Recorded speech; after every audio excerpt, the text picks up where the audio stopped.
Benvenuti amici di mattoscacco.com in questo nuovo video e oggi andremo a vedere uno degli attacchi più folli e assurdi che sia mai stato giocato in una partita di scacchi.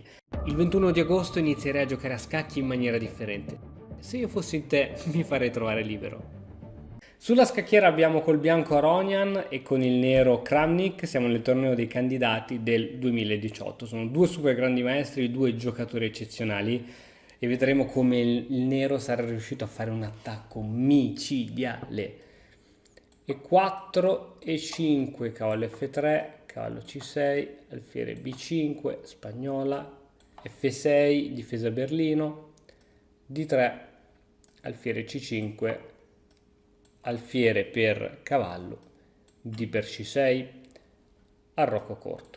Ovviamente, perché il nero non ha paura di questo attacco qui? Perché semplicemente c'è donna di 4 con minaccia abbastanza interessante.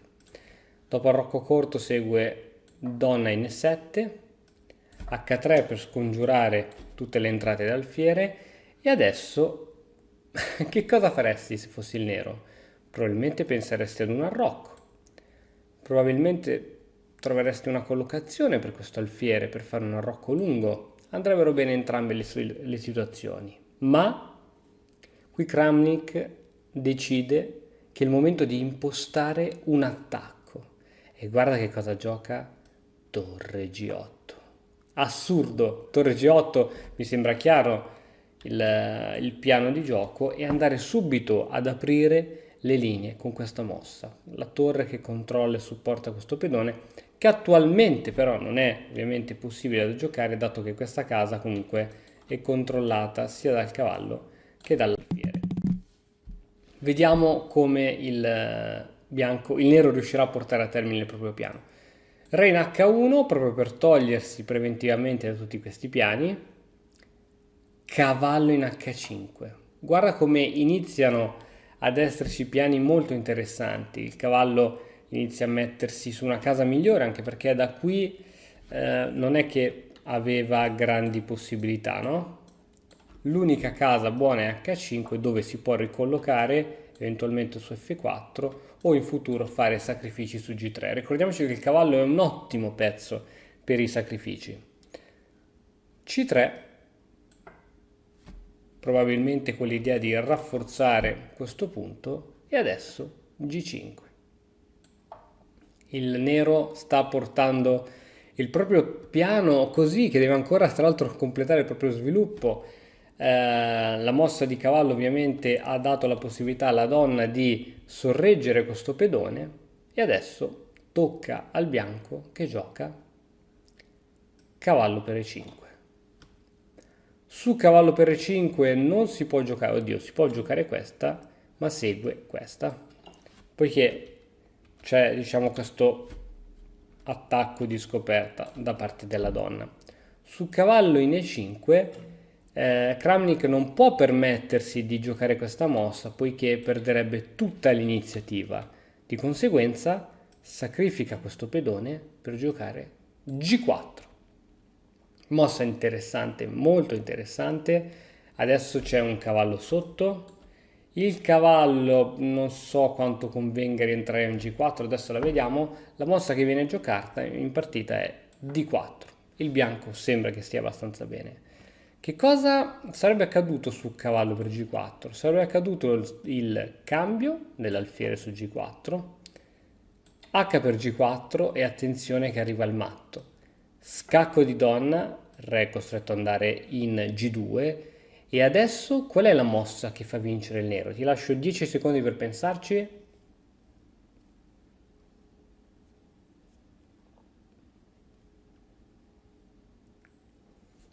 E la mossa che fa vincere il nero è cavallo G3. Essenzialmente questo pedone è inchiodato, non può catturare il cavallo e si minaccia chiaramente lo scacco matto. Per esempio una qualsiasi mossa è matto su H1. Dunque D4 la mossa che è stata giocata e adesso si minaccia questo alfiere che va in D6. Da D6 controlla questa diagonale, ovviamente davanti c'è il cavallo, bisognerà anche riuscire a sbarazzarsene. G3, Aronian gioca G3 cercando di annullare l'attacco di questo forte alfiere, ma già si possono immaginare in futuro sacrifici di questo tipo su questo pedone. Se ancora una volta dopo alfiere di 6 il bianco avesse catturato, sarebbe seguito ancora il matto con una variante molto simile.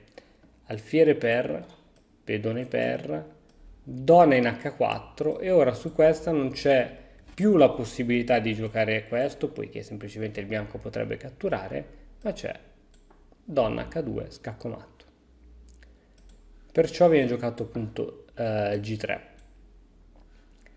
Kramnik ora gioca alfiere per E5, decide purtroppo di dare via il proprio alfiere, tra l'altro da notare come il bianco abbia tutti i pezzi sulla prima traversa, cattura di pedone, il centro è stato annientato e la donna si è messa anche su una diagonale molto interessante. Il bianco giustamente vuole semplificare e gioca donna di 4, ma non è possibile ora cambiare le donne, altrimenti si perderebbe tutto il vantaggio. Donna e 7. H4 bloccando le iniziative sul re. C5, attenzione che la donna ora deve rimanere accanto a questo pedone per sorreggerlo, quindi può andare in D3, può andare in C4, può andare in A5, decide di andare in C4, proteggendo quel pedone, anche perché se quel pedone cade sotto scacco di donna sarebbe veramente un casino per il bianco. Alfiere 6 minacciando la donna, donna B5, scacco al re, C6 e donna 4, proteggendo sempre il proprio pedone. Mosse come invece donna D3, comunque saresti rimasto vicino al tuo pedone, ma avrebbe permesso l'attività tramite torre D8, poi per esempio donna E3, alfiere C4, torre G1, torre G6 con l'idea di andare in E6 e catturare, insomma avrebbe dato al nero grandi possibilità. Perciò la mossa migliore sicuramente non è andare qui ma andare in A4. E ora, come si continua l'attacco del nero? Come lo continueresti? Sembra che il bianco sia riuscito a sventare l'attacco del nero. Qual è la mossa che ti piacerebbe giocare? Aspetta che ti tolgo questo così ci ragioni meglio. Ti do 5-10 secondi per pensare alla mossa che dovrebbe fare il nero.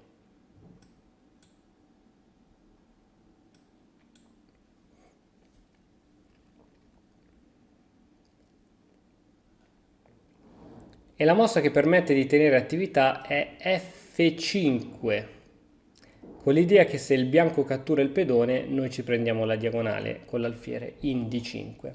La mossa giocata da Aronian fu alfiere G5. Tra l'altro le due povere torri non sono ancora in comunicazione, ma bisogna cercare di sviluppare l'alfiere e poi il cavallo. Ma vediamo veramente cosa fosse successo su questa cattura. Prima di andare a dare scacco ci sarebbe stato cavallo per G3, scacco con attacco doppio, bisogna catturare. Alfiere D5, scacco, re in G1, donna in E2 con l'idea di andare a fare matto su G2, torre F2 e adesso guarda come cooperano l'alfiere e la donna. Donna va su case scure, scacco, torre, chiaramente il re non si può spostare altrimenti si perde la torre.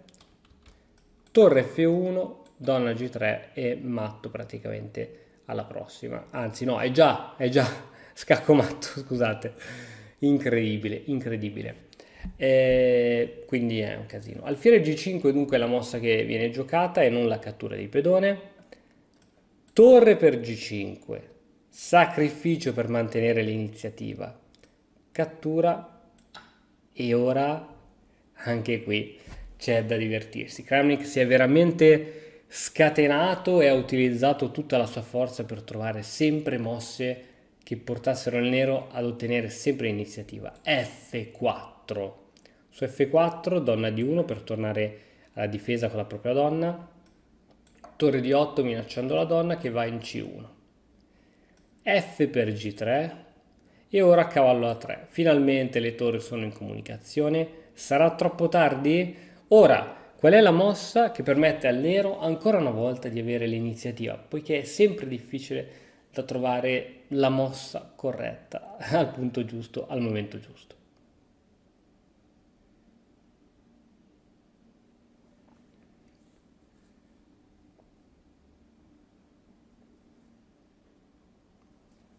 Ok, qui ci sono due mosse buone. Una è donna F7, l'altra è torre di 3. Torre di 3 è quella che viene giocata in partita, quindi congratulazioni se le hai viste.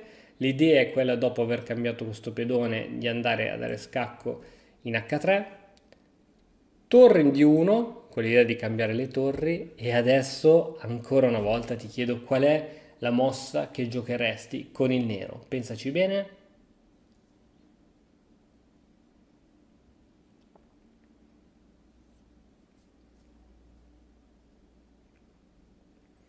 E la mossa corretta è alfiere d5. Si fa pressione su questo pedone, sulla diagonale.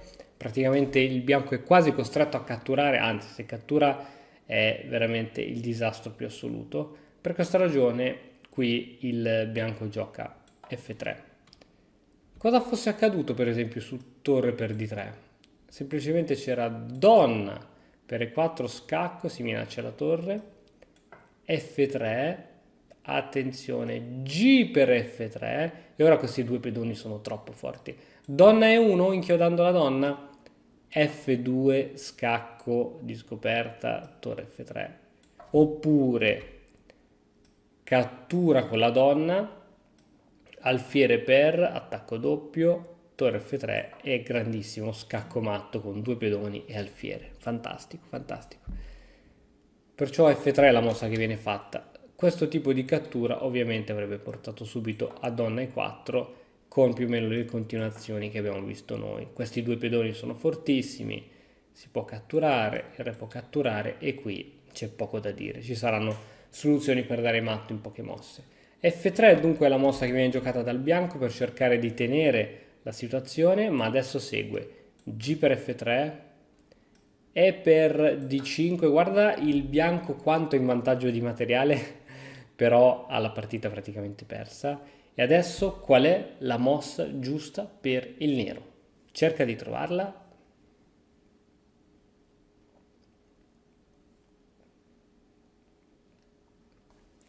E la mossa che fa vincere il nero è donna in E2. Su donna in E2 il bianco gioca a torre 1 inchiodando la donna, tuttavia ora c'è G2 scacco e ora il re può andare in due parti, o qui o qui.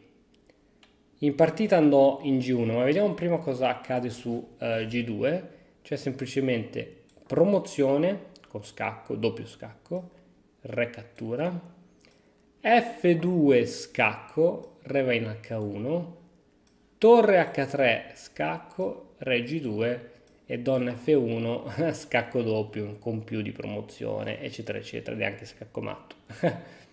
Quindi re G1 gioca il bianco, ultimo tentativo disperato, F2 scacco, re G2 e adesso F va a promozione su E1, scacco di scoperta e in più abbiamo anche una donna in più e in più anche scacco, poiché tutte le colonne, scusa, scacco matto, poiché tutte le colonne sono controllate dalle due donne e dalla torre. È stata veramente una grande partita incredibile. Poi ragazzi, cioè pensare di portare a termine un attacco di questo tipo contro un super gran maestro vuol dire che deve essere una macchina, deve essere estremamente preciso nel calcolo, poiché una singola mossa sbagliata o un'imprecisione ti fa perdere tutta l'iniziativa e ti fa perdere la partita. Fantastico.